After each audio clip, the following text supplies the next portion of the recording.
Assalamualaikum warahmatullahi wabarakatuh. Saya melanjutkan kuliah model autoregresif dan distribusi lag ya. Ini pertemuan ke-10.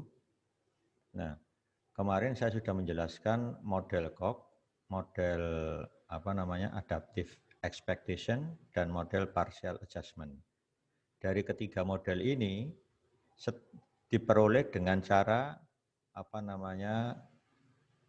membuat hipotesis dan asumsi yang pada akhirnya nanti bentuknya menjadi bentuk model autoregresif seperti ini. Baik model Cox nanti larinya ke bentuk ini. Hanya beda bentuk A0, A1, A2-nya. Demikian juga untuk model adaptif, larinya juga ke sini. Yang membedakan hanya nilai parameternya ini. A0, A1, A2. Ya. Terakhir model partial adjustment juga seperti itu. Nah, untuk model Cox, galatnya VT ini berbentuk epsilon T dikurangi C kali epsilon T min 1. Untuk model adaptive expectation, bentuk dari VT adalah epsilon T dikurangi 1 min D kali epsilon T min 1. Sedangkan untuk partial adjustment, VT-nya adalah G dikalikan epsilon T. Ya gitu ya. Nah, kita analisis berdasarkan VT-nya. VT ya. Nah, kalau seandainya kita akan menerapkan metode OLS pada model Cox, adaptive expectation, dan partial adjustment, ya, kita tahu bahwa ada yang dilanggar. Pertama, YT-1, yang sebenarnya ini adalah variabel respons sifatnya adalah stokastik, diperlakukan tetap. Nah, ini sudah pelanggaran. Yang kedua, dalam model Cox, gitu, adaptive expectation maupun partial adjustment, ternyata YT-1 ini berkorelasi dengan VT. Ya, jadi pada umumnya berkorelasi dengan VT. Ya. Nah, ini yang menjadikan alasan kenapa OLS kalau dipaksakan diterapkan maka akan terjadi penduga parameter atau estimator dari parameternya ini bisa bias. Ya. Jadi untuk model Cox maupun adaptive expectation, sifat estimator OLS-nya bias dan yang kedua tidak konsisten. Artinya meskipun sampelnya diperbesar, dia tidak konvergen ke parameter sebenarnya. Nah, itu ya. Tapi kalau pakai partial adjustment, ya, hasilnya masih bias, tetapi sudah konsisten. Ya. Untuk sampel kecil pun sudah konsisten. Itu bedanya. Ya. Nah, sekarang bagaimana kalau model asal? Ini kan semuanya diperoleh dari model asal. Baik model Cox, model partial adjustment, maupun model adaptive expectation. Semuanya berasal dari model asal yang menggunakan galat epsilon T.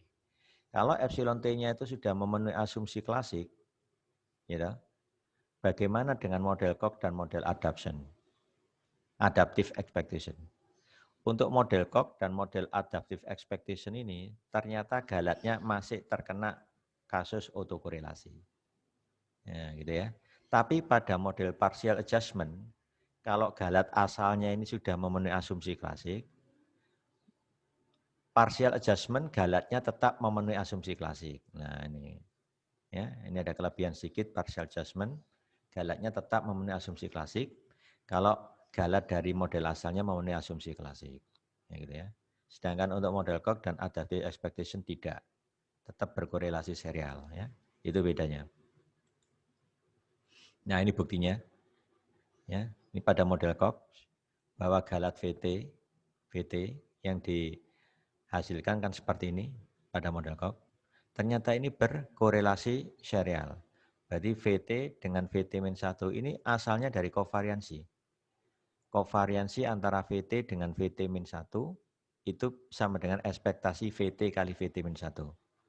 Bisa dibuktikan secara teori, kalau VT-nya diganti ini, maka VT min 1-nya diganti dengan epsilon T min 1 min C kali epsilon T min 2. Kalau Anda kalikan satu per satu, nanti jadi ada 4 suku. Ekspektasinya bekerja pada setiap suku, nanti direduksi jadi ini. Ini menandakan apa? Kovariansi antara VT dengan VT min 1 itu tidak nol. Berarti ada korelasi serial kan? Nah, itu ya, ada korelasi serial. Kecuali C-nya 0. Tapi kalau C-nya 0 namanya bukan model Cox. Ya, bukan model Cox. Ya, dianggap parameternya beda-beda nanti. Nggak ada hubungan beta 1 dengan beta 0. Beta 2 dengan beta 0, nggak ada hubungan. Jadi nggak mungkin C-nya 0 gitu ya. Seandainya 0 baru dikatakan dia tidak berkorelasi serial. Gitu ya. Itu maksudnya. Kemudian karena YT-1 di dalam model Cox itu bertindak sebagai variabel prediktor, maka ia akan berkorelasi dengan VT. VT-nya ini dalam model Cox. Ya. Kenapa? Karena VT itu memuat epsilon T min 1. Nah, lihat ini, VT memuat epsilon T min 1. Nah, akibat dari ini, maka YT min 1 dengan VT min 1, dengan VT, maaf, VT, yang di dalamnya memuat epsilon T min 1, ini pasti berkorelasi juga. Nah, berarti apa? Ditandai dengan kovariannya tidak nol. Nah, berkorelasi. Nah, ini sudah menyalahi asumsi kasih kan? Loh, kalau tetap desimasi pakai OLS, ya dampaknya tadi estimatornya jadi bias dan tidak konsisten, gitu ya. Ini tentang penjelasan model Cox. Penjelasan model Cox sangat mirip dengan adaptive expectation. Kenapa? Karena pola galatnya mirip. Kalau model adaptive expectation, galatnya nanti VT sama dengan epsilon T minus C-nya saya ganti 1 min D. Ya, kali epsilon T min 1. Nah, kan mirip itu. Nah, jadi ada kemiripan, sifat yang berlaku pada model Cox akan berlaku juga pada model adaptive expectation. Gitu ya. Dia bias tapi tidak konsisten. Meskipun sampelnya diperbesar. Tapi partial adjustment, galatnya kan G kali epsilon T. Kalau epsilon T memenuhi asumsi klasik, pasti VT-nya juga memenuhi asumsi klasik.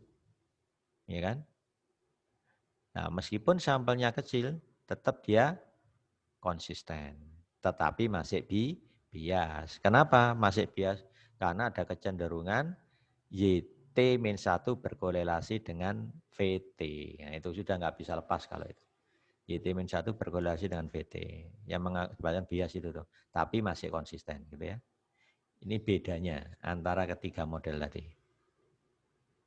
Nah, sekarang kita punya cara lain, ya, kelemahan dari model apa tadi, Cox, adaptive expectation dan partial adjustment. Kalau kita memaksakan pakai OLS seperti itu, ya, seperti yang saya ceritakan tadi.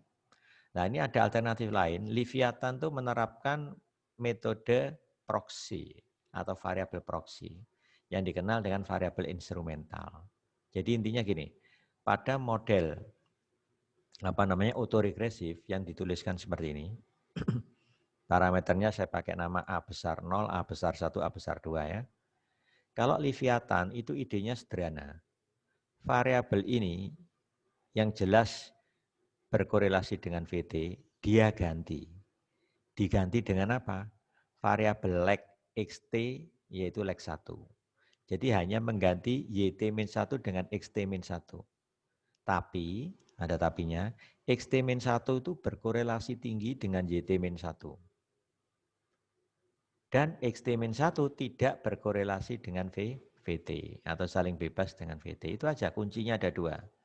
Pertama, XT-1 korelasinya dengan YT-1 tinggi. Kedua, XT-1 tidak berkorelasi dengan VT. Nah, kan berarti nggak menyalahi asumsi klasik kan? Sehingga OLS bisa diterapkan. Nah, ide-ide semacam ini muncul dari pemikir-pemikir orang ekonometrik, ya, seperti itu. Tapi kena dampak juga. Apa dampaknya? Antara XT dengan XT-1 itu multikolenialitas. Ingat ya, satu sisi memenuhi OLS, tapi sisi lain terkena multikolenialitas. Itu nggak akan lepas dari itu. Satu sisi memperbaiki, sisi lain membuat penyakit baru, gitu ya. Itu umum dalam ULS, dalam ekonometrika ya. Oke, ini sudah saya jelaskan metode Leviathan. Nah, intinya sederhana, dia menyelesaikan persamaan normal ini. Namanya persamaan normal. Ini diperoleh dari X transpos kali X sama dengan X transpos kali Y. Jadi yang di ruas kanan ini diperoleh dari X transpos kali Y. Ini saya sudah cerita banyak di regresi terapan gitu ya. Nah, ini X transpos X. Ya. Matrik rancangannya X itu kolom pertama 1, kolom keduanya diisi XT, kolom ketiganya diisi XT-1. Berarti ada satu pengamatan yang hilang dalam model persamaan normal ini. Ya. Jadi kita hanya memanfaatkan N-1 pengamatan saja, karena ada variabel lagi ini. Tapi ingat ya, ini terkena dampak multikolonialitas. Tapi kan lumayan, sudah konsisten dengan asumsi klasiknya. Ya, gitu ya. Nah itulah metode Leviathan. Ya. Oke, ini sudah metode Leviathan. Ya. Sekarang saya masuk ke deteksi autokorelasi dalam model autoregresif. Lihat model autoregresif secara umum saya tuliskan apa tadi? YT sama dengan A0 plus A1 XT plus A2 YT-1 plus epsilon T. Bagaimana kita menguji bahwa, plus VT ya, menguji bahwa VT-nya ini terkena autokorelasi. Nah, ini ada cara yang bisa dilakukan, tapi syaratnya sampelnya besar. Di sini dikasih batasan. Kalau saya di Walpole biasanya pakai batasan 30 ya. Tapi di sini 25 ke atas itu sudah cukup bagus. Ya ini kan dari pengalaman aja. Anggap aja 25 ke atas itu sudah dianggap sampelnya besar. Nah, ingat ya, cara ini valid kalau sampelnya besar. Kalau sampel kecil ya jangan pakai ini, nggak valid nanti ya. Nah ini ya, sebagai contoh gambarannya, telah diketahui bahwa galat VT pada model autoregresif ini berkorelasi serial, ya kan? Yang menyebabkan perkiraan parameter model autoregresif menjadi kompleks. Ada yang bias, tidak konsisten, gitu ya, menjadi kompleks. Dalam partial adjustment, VT-nya tidak berkorelasi serial, gitu, jika galatnya tidak berkorelasi serial. Coba kalau galat berkorelasi serial, maka VT ikut berkorelasi serial. Nah, itu bisa terjadi. Padahal ini termasuk yang terbaik di antara model Cox dan model adaptive expectation, ya kan? Itu pun masih terkena korelasi serial, tergantung galat asalnya, ya kan? Nah, untuk model Cox dan model adaptive expectation, VT jelas berkorelasi serial, meskipun galat model asalnya tidak berkorelasi serial. Nah, lebih parah ini, Cox sama adaptive ini. Pertanyaan yang muncul bagaimana mengetahui adanya korelasi serial dalam model autoregresif. Nah, ini yang akan kita bahas. Ya. Nah, ini metodenya sederhana. Dia menghitung H. H itu adalah rotopy, di mana rotopy itu diperoleh dengan meregresikan ET dengan ET-1 tanpa intercept. Dapat kan rotopinya? Akar N per 1 min N kali varian A2. Ingat A2 ini adalah penduga koefisiennya A2, A besar 2. A besar 2 adalah koefisien dari YT-1. Perhatikan. Jadi yang dilihat itu koefisiennya YT-1. Di situ akan muncul simpangan bakunya kan. Kalau kita pakai Minitab, itu nanti akan keluar simpangan bakunya A kecil 2 ini. Tinggal dikuadratkan ketemu var A2. Itu cara ngitungnya H. N diketahui dari data. Nah, dugaan ini diperoleh dari ini. Ini sebenarnya asalnya dari regresi ET terhadap ET-1 tanpa intercept. Sudah? Nah, karena kita sudah punya rumus bahwa rotopy ini bisa didekati pakai 1-D, boleh manfaatkan ini. Makanya tanda sama dengan berubah jadi hampiran. D ini statistik Durbin-Watson yang diperoleh dengan meregresikan itu ya antara apa tadi model asalnya itu dan keluar statistik D. Nah, D bisa dipakai. Ya, ini adalah nilai Durbin-Watson-nya. Oke. Nah, bagaimana hipotesisnya? Hipotesisnya H0 tidak ada korelasi serial order pertama. Ingat, ini terkait uji Durbin-Wasson, berarti polanya adalah AR1. Pada apa? Pada VT tentunya. Ya kan? Yang kedua, yang H1 ada korelasi serial order pertama dalam galat model autoregresif, yaitu VT. Ya, dengan menggunakan alfa tingkat signifikan sebesar alfa, maka daerah kritisnya H0 ditolak jika H lebih besar set alfa. Ternyata ini menghampiri distribusi set, makanya syaratnya sampelnya harus besar. Nah, gitu ya. Ingat kalau sampel besar itu selalu cenderung berdistribusi normal. Makanya menggunakan titik kritisnya set alfa. Sederhana kan? Hanya didapat memenuhi ini enggak. Kalau iya berarti apa? Tolak H0. Tolak 0 berarti tidak ada, terdapat korelasi serial order pertama pada galat model autoregresif. Itu aja. Kalau tidak memenuhi daerah kritis berarti terima 0, berarti apa? Tidak ada autokorelasi serial order pertama. Kalau memenuhi daerah gelap atau daerah kritis berarti ada autokorelasi serial. Ya, itu aja. Cara deteksinya seperti ini. Ini namanya statistik ujinya. Ya. Nah, sekarang kendalanya atau syarat yang harus dipenuhi oleh H. Pertama, H ini tidak bergantung pada banyaknya variabel prediktor X. Nah, nggak ada ketergantungan. X-nya 1 boleh, 2 boleh, 3 boleh. Ya. Dan tidak pula bergantung pada banyaknya variabel lag dari Y. Ya. Untuk menghitung H tadi loh. Jadi nggak perlu ada X, nggak perlu lag Y. Ya. Asalkan diregresikan, ketemu A2 dan dihitung variannya atau simpangan bakunya dihitung dulu baru dikuadratkan. Nah, sudah bisa. Ini sifat-sifat H. Nah, ini yang penting poin 2 ini. Kalau nilai N kalikan var A2 itu lebih dari atau sama dengan 1, maka H tidak valid. Nah, artinya apa? Coba lihat rumusnya. Kalau seandainya nilainya ini negatif, padahal N-nya positif kan? Kalau ini negatif, ini kan positif bagi negatif, negatif. Bilangan negatif itu kalau di akar tidak akan menghasilkan nilai. Di matematik disebut bilangan khayal atau bilangan imajiner. Maka hanya tidak muncul di situ, error dia. Makanya syarat utama yang dipenuhi, N kalikan var A2 tidak boleh melebihi 1. Nah, itu rambu-rambu yang ketat di poin 2 ini. Ya. Jadi seperti ini, jangan melebihi 1 atau 1 persis, nggak boleh. Harus kurang dari 1. Ya. Untuk H, hanya berlaku sampel besar loh ini rambu-rambunya. Kalau sampel kecil hasilnya kurang valid atau kurang memuaskan. Sekarang saya ambil contoh. Permintaan terhadap uang jangka panjang yang diinginkan, lambangnya M star. Ya, jadi M star ini yang diinginkan. M ini data realnya. Nah, ini apa tidak teramati secara langsung ini. Saya menginginkan permintaan uang jangka panjang. Nah, ini yang diinginkan. Ini tidak teramati langsung, ini yang teramati. Merupakan fungsi dari tingkat bunga jangka panjang, yaitu R, dan pendapatan nasional GDP Y. Ya, jadi prediktornya 2, ada R, ada Y.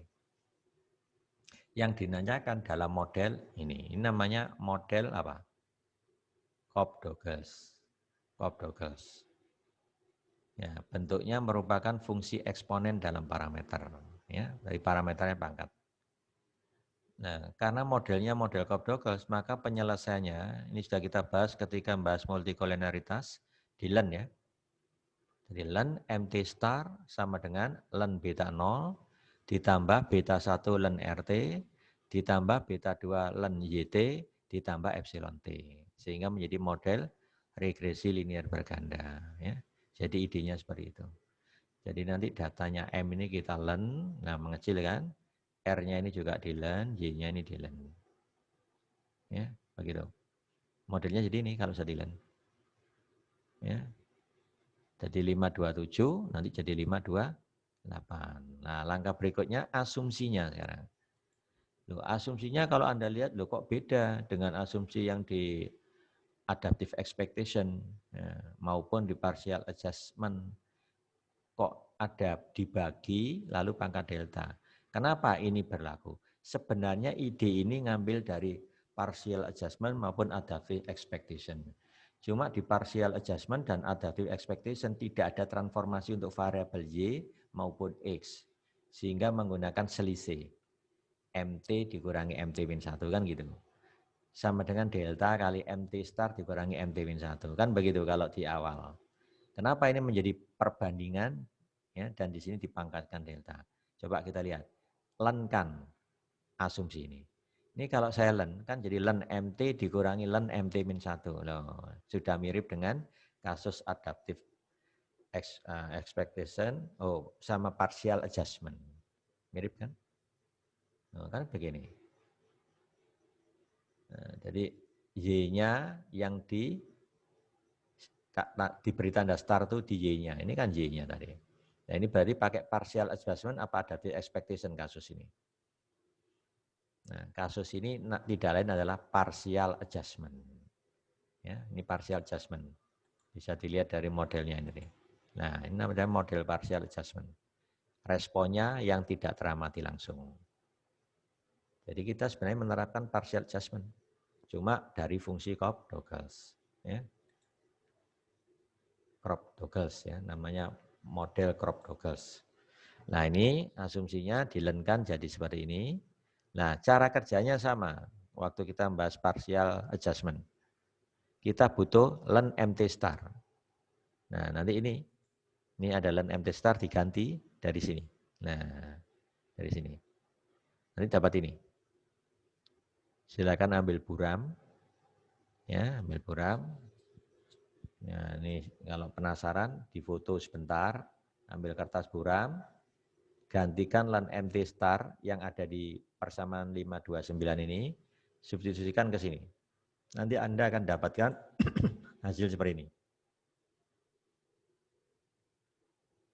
Nah, kalau sudah hasilnya seperti ini, lihat ini. Ini model apa namanya? Model apa ini?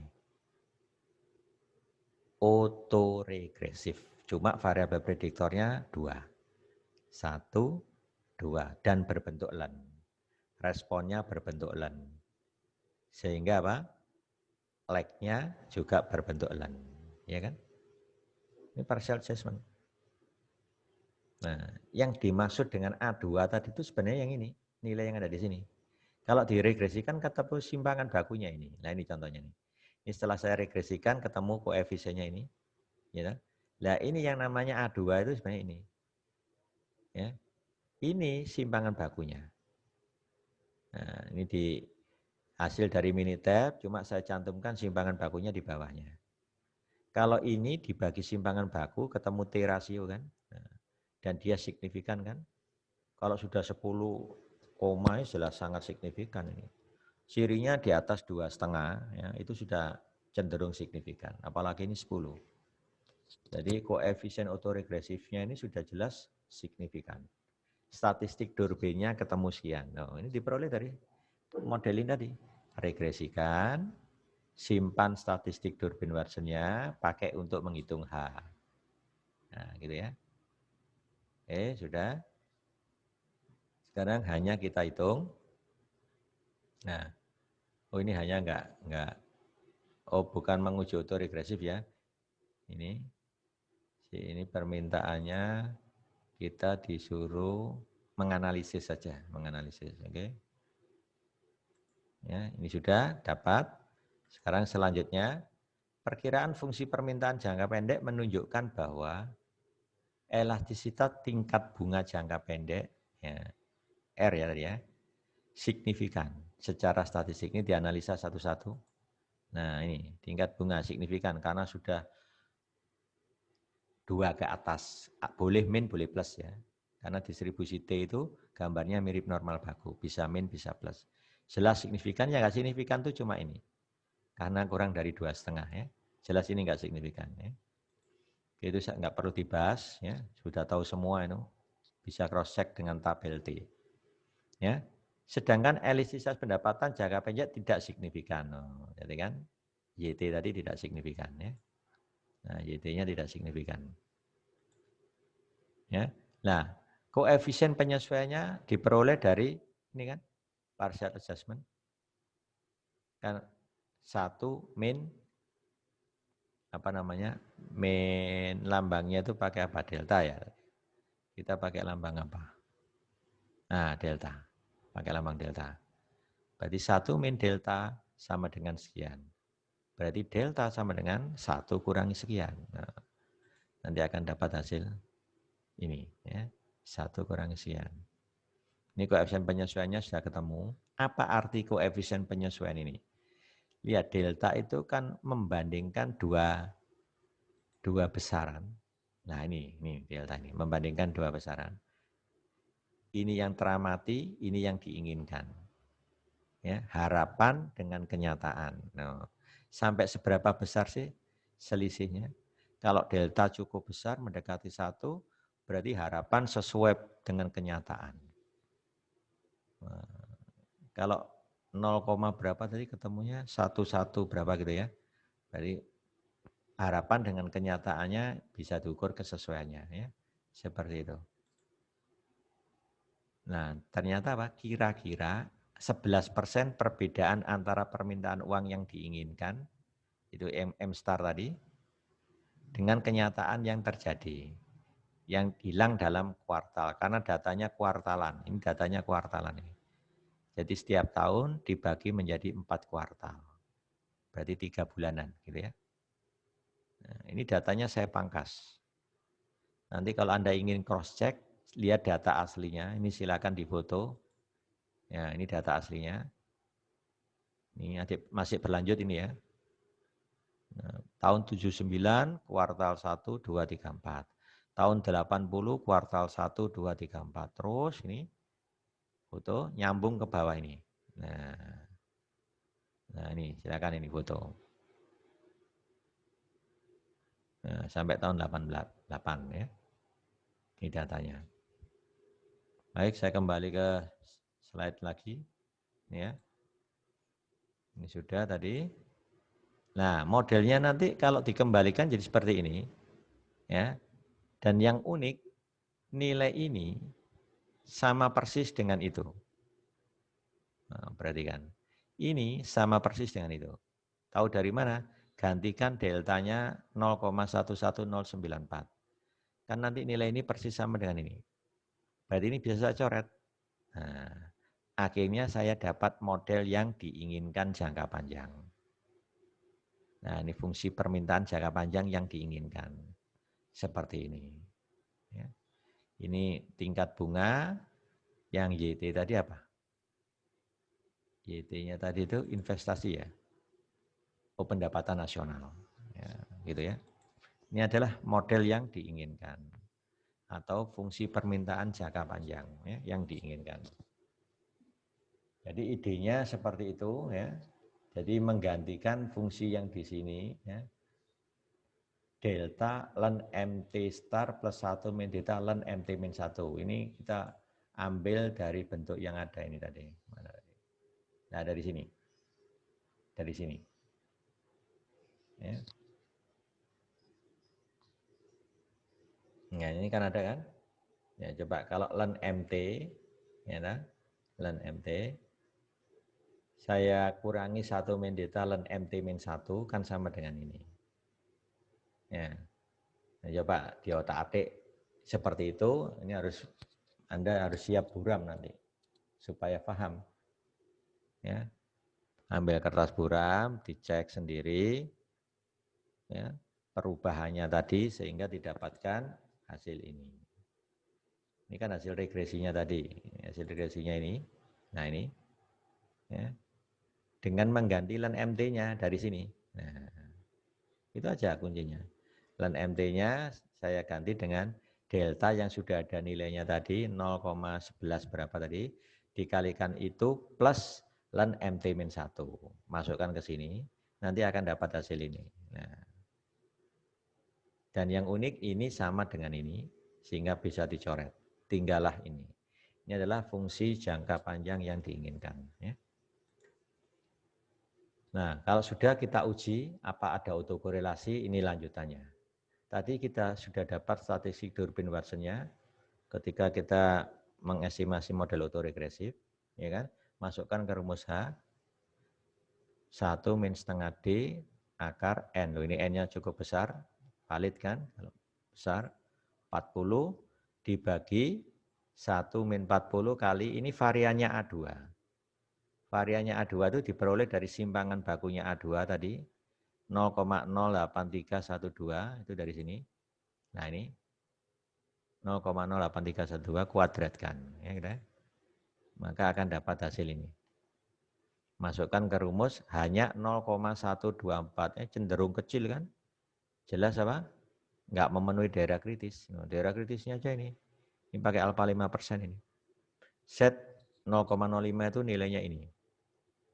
Silakan buka tabel set. Ya. Karena hanya di luar daerah kritis, berarti H0 diterima. Ya. Jadi H0 diterima. Kesimpulannya apa? Tidak ada korelasi serial orde pertama pada galat model autoregresif. Begitu ya. Sekarang bagian akhir pendekatan Almond pada model distribusi lag. Nah, kembali ke distribusi lag. Kita sudah lepas dari autoregresif. Nah, kalau saya ambil lag 1, lag 2, lag 3 ya, kita punya gambar seperti ini. Berarti apa? Struktur dari betanya ini membentuk pola.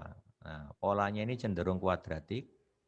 Kalau begini cenderung kubik. Nah, jadi nanti pola dari beta ini bisa membentuk pola fungsi kuadratik, bisa fungsi kubik. Nah, ini pendekatan Almond. Dia menganalisis pola dari beta. Nah, atau perubahan beta. Ya. Dalam praktek, asumsi model Koch dalam keadaan tertentu mungkin tidak tepat.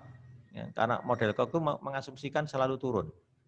Karena makin panjang lag, pengaruhnya makin rendah kan, jadi menurun. Deret geometrinya turun. Makanya ada tingkat penurunan namanya C. Nah, bisa jadi nggak memenuhi ini. Almond menggunakan yang luas. Ya, bisa saja kuadratik, bisa saja kubik. Ya. Bisa saja polanya linier. Nah, berarti orde 1 atau fungsi linier. Ya, ini yang dipakai oleh Almond sebagai landasan berpikirnya. Ya. Nah, ini adalah model distribusi lag berhingga. Nah, dari Almond ingin menyelesaikan atau mengestimasi model lag berhingga ini distribusi lag berhingga. Caranya di mana? Model ini saya tulis dalam bentuk notasi sigma jadi begitu. Ya kan? Sigma I sama dengan 0 sampai K, beta I, XT min I. Kalau I-nya 0 jadi ini. Ya kan? Kalau I-nya 1 jadi ini. I-nya 2 jadi itu. Sampai I-nya K jadi ini. Oh, jelas ya? Ini bentuk penulisan yang lebih sederhana dari 533. Oke, andaikan pola dari beta I-nya itu membentuk pola fungsi kuadratik. Nah, gitu ya. Maka saya bisa menggantikan beta 1, saya ganti alfa 0 plus alfa 1 plus alfa 2. Nah, karena I-nya 1. Kalau I-nya 2, beta 2 saya ganti alfa 0 plus alfa 1 kuadrat plus alfa 2 kuadrat. Oh, pangkat 4, maaf. Jadi kalau ditulis jadi apa? 2 kuadrat 4 kan? Berarti kalau I-nya 2, maka beta 2 sama dengan alfa 0 plus 2 alfa 1 plus 4 alfa 2. Begitu seterusnya ya. Jadi pola kuadratik dalam indeksnya tadi ya. Ya nanti yang diestimasi cukup banyak ini parameternya nanti. Ya. Nah sekarang kita lihat selanjutnya. Ini contoh yang pola kubik. Nanti tinggal cek. Kalau saya beta 0, berarti I-nya 0, berarti beta 0-nya sama dengan alfa 0. Kalau I1, beta 1-nya nanti diganti alfa 0 plus alfa 1 plus alfa 2 plus alfa 3, begitu. Kalau I-nya 2, beta 2 diganti alfa 0 plus 2 alfa 1 plus 4 alfa 2 plus 8 alfa 3. Begitu seterusnya ya. Nah, kalau ini saya substitusikan, andaikan yang saya pilih yang derajat 2, jadi saya pakai contoh yang derajat 2. Nah, yang ini. Ini kalau saya substitusikan ke model ini, maka kita akan dapatkan hasil ini. Nah, ini.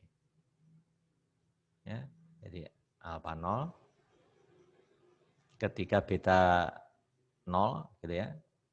Beta 0 kan sama dengan alfa 0 jadinya. Masukkan ke sini, jadi hitung dulu ini. Nah, beta 0 dihitung, oh beta 0 sama dengan alfa 0. Nah, tinggal gantikan. Ya, jadi ini diganti alfa 0, gitu aja. Kalau saya beta 1, oh beta 1-nya apa? Alfa 0 plus alfa 1 plus alfa 2, gantikan ke sini. Tulis dalam notasi sigma, biar enggak terlalu panjang gitu ya. Kalau beta 2, berarti saya ganti dengan alfa 0 plus 2 alfa 1 plus 4 alfa 2, gantikan ke situ. Nanti akan dapat bentuk notasi sigmanya begini. Ya, gitu ya. Oke, silakan ambil buram. Ini enggak bisa paham langsung Anda kalau enggak nyoba di kertas buram. Ya, begitu cara belajarnya. Ya. Nah, Anda lihat modelnya jadi 536 ini. 5.36. Variabelnya saya ganti nama. Yang asalnya dipakai X sama like-nya, sekarang berubah jadi set. Yang sigma I 0 sampai K, X T min I, saya ganti nama set 0T. Nah ini saya ganti nama set 0T. Yang ini saya ganti nama set 1T. Yang ini saya ganti nama set 2T. Sehingga modelnya menjadi YT sama dengan alpha plus alpha 0 set 0T plus alpha 1 set 1T plus alpha 2 set 2T. Tapi Anda lihat sekarang. Untuk menghitung set 0T itu saya butuh variabel X serta lag-nya. Coba kalian lihat. Apa set 0T? Untuk I-nya 0 berarti XT. Plus kalau I-nya 1 berarti XT min 1. Plus kalau I-nya 2 berarti XT min 2. Berarti saya menjumlahkan variabel XT dengan lag-nya. Jadi XT ditambah XT min 1 ditambah XT min 2 sampai XT min K. Itu namanya set 0T. Kalau set 1T ketambahan I di sini. Kalau I-nya 0 hilang kan? Nah, jadi set 1T itu dimulai dari 0 plus XT min 1 ya, dikalikan 1 jadi XT min 1 kan? Plus kalau I-nya 2, 2 kali XT min 2. Plus kalau I-nya 3, 3 kali XT min 3. Begitu.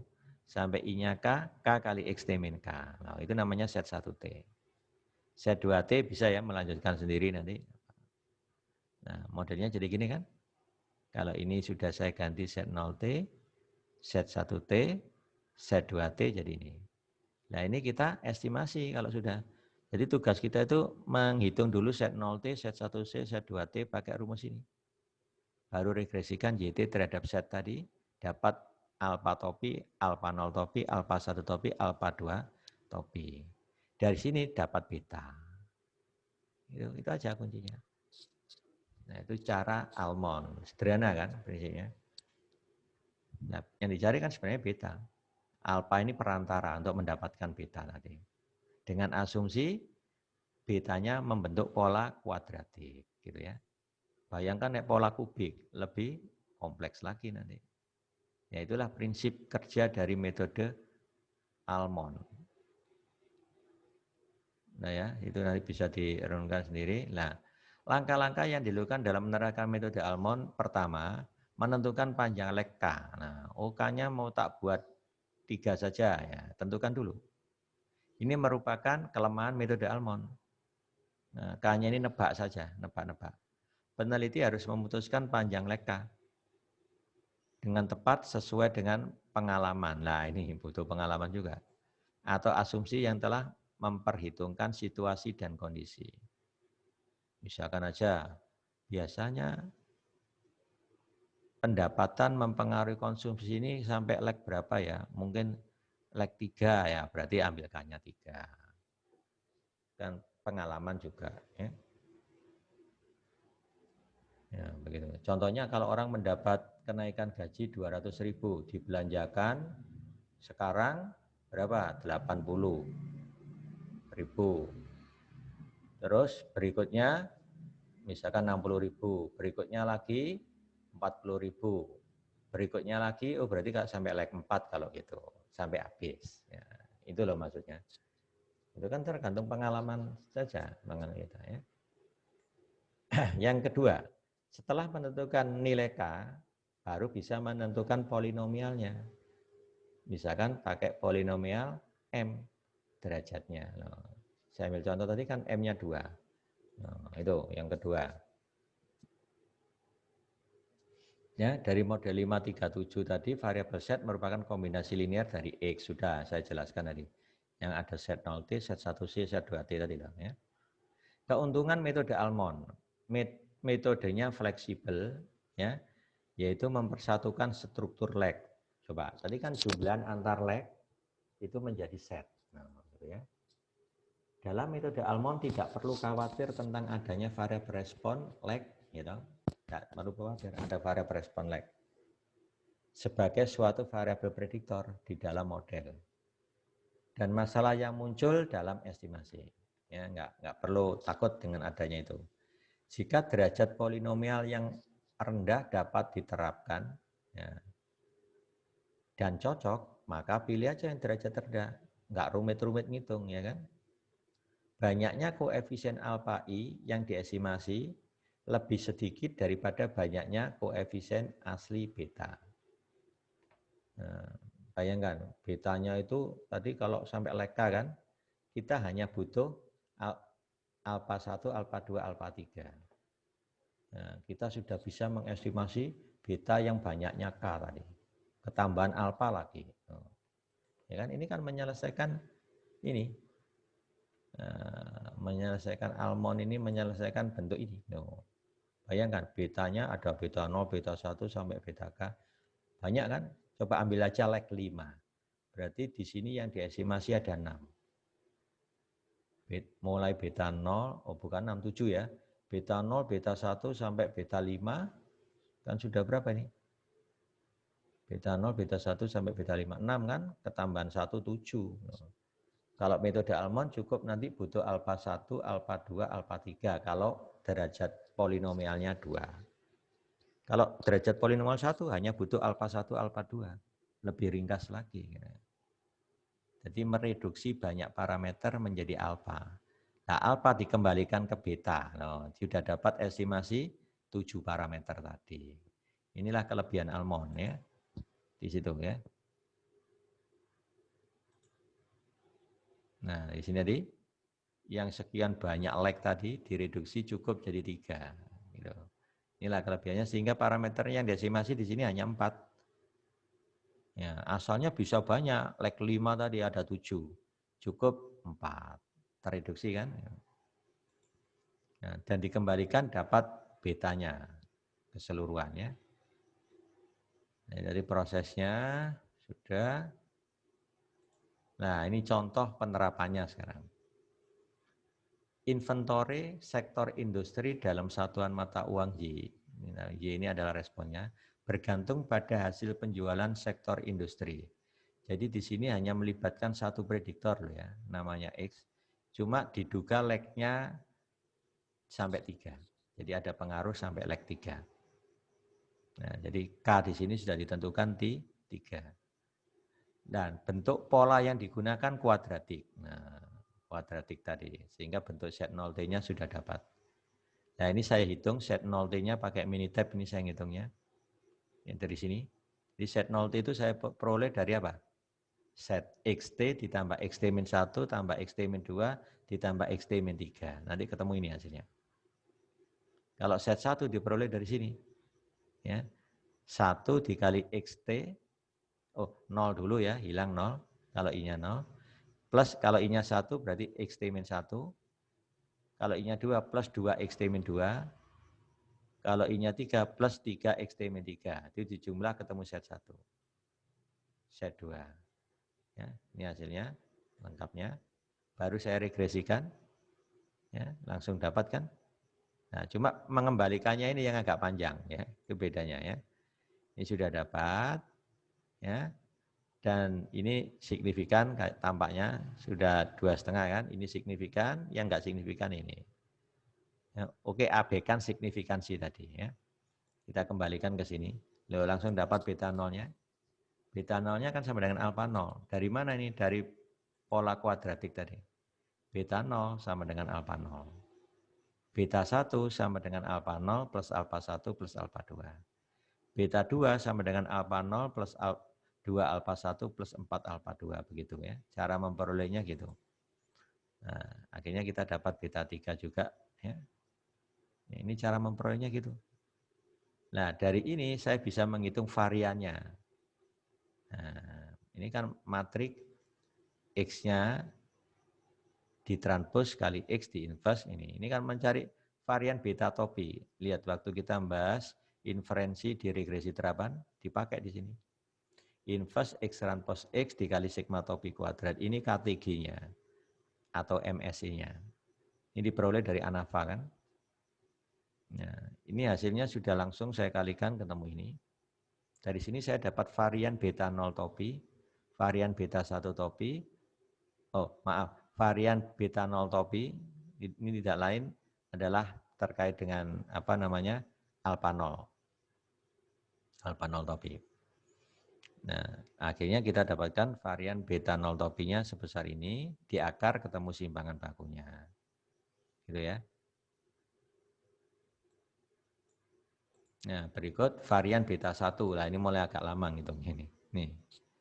Varian ini kan rumusnya kan varian masing-masing ditambah 2 kali kovarian ini dengan ini, plus 2 kali kovarian ini, plus 2 kali kovarian ini. Nah, ini kalau dihitung, nah kovariannya ini lihat dari matrik ini tadi. Nah, dari matrik ini. Ini kovarian antara alfa topi dengan alfa 0 topi. Ini kovarian alfa topi dengan alfa 1 topi. Ini kovarian alfa topi dengan alfa 2 topi. Ini kan seolah-olah di sini ada alfa topi, alfa 0 topi, alfa 1 topi, alfa 2 topi. Ini ada alfa topi, alfa 0 topi, alfa 1 topi, alfa 2 topi. Tinggal baca aja. Alfa 0, alfa topi dengan alfa 2 topi. Kovariannya ini. Nanti dipakai untuk ngitung ini tadi. Ya. Sudah dapat varian beta 1 topi sehingga simpangan bakunya diperoleh. Ini di akar aja ya. Secara sama varian beta 2 topinya ini di akar ketemu ini. Varian beta 3 topi ini ya, diuraikan. Ketemu simpangan bakunya ini. Nah, kalau sudah, kembalikan ke bentuk aslinya. Ini ya. Jadi melalui proses. Sayangnya software-software statistik belum ada yang membuat program sampai ke sini. Maka ini saya kerjakan secara manual. Ya, kalau Anda sudah tahu ilmunya komputasi statistik, silakan buat programnya. Berarti harus ngerti teorinya. Nah, itu bisa dijual itu nanti. Wah, nggak perlu ngitung panjang begini. Ya, gitu ya. Nah, jadi perkiraan modelnya ini. Ya. Nah, sekarang kita lihat pola parameternya. Ya, kaitannya beta 0 topi, beta 1 topi, beta 2 topi, beta 3 topi. Kalau digambar membentuk pola kuadratik kan berarti cocok dengan gambarannya tadi. Ya. Terus perkiraan beta E topi terhadap waktu tadi. Ya. Ini leg 0, leg 1, leg 2, leg 3 tadi. Ya.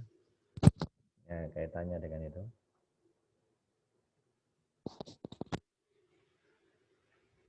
Ya.